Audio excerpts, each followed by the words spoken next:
I'm Jessica here at Nautilus Mission Control at the Inner Space Center in Rhode Island, and we're joined today by the expedition leader of the final leg of the expedition, Dwight Coleman. He's currently in the studio on the Nautilus. So welcome, Dwight. Thanks so much for being with us today. And I know that today is our first day diving off the coast of Israel.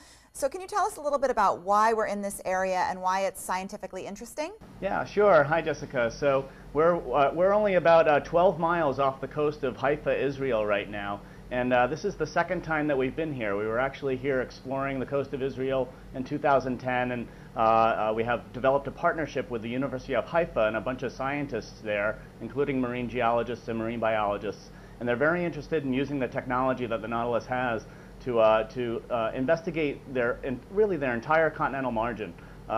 Israel is a small country. It's really only about the size of New Jersey, and we covered a lot of it just last year. We worked from the north, where there's these steep submarine canyons that plunge very steeply down to great depths, about 1,000 to 1,500 meters to the continental slope and rise. And we explored that northern region last year, and we just completed a dive today in that same region. And then last year we worked in the southern area where there's not such a steep gradient down to the depths off the continental margin, but there's a great slide there called the Palmahim disturbance, and this is a huge underwater landslide, almost the size of Rhode Island actually, that's slid down from the continental shelf and slope of the Israeli margin and into the deeper waters, and that has created this sort of interesting habitat for biology to thrive in this area.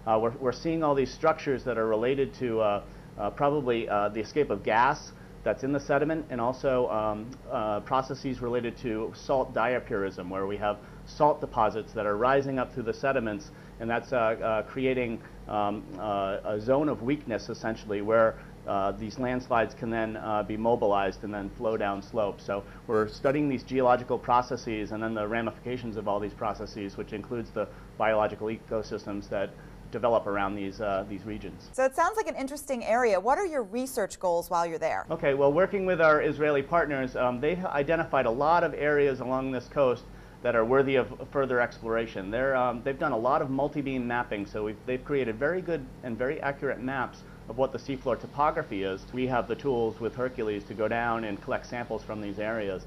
And so a lot of the goals are tied to sampling these environments where we have gas features or fluid escape features on the seafloor, and that creates these seafloor pockmarks. So we have these very deep depressions, and the Hercules can go right into the bottom of these depressions and look all around. So we're collecting a lot of samples, rock samples, sediment samples, and water samples.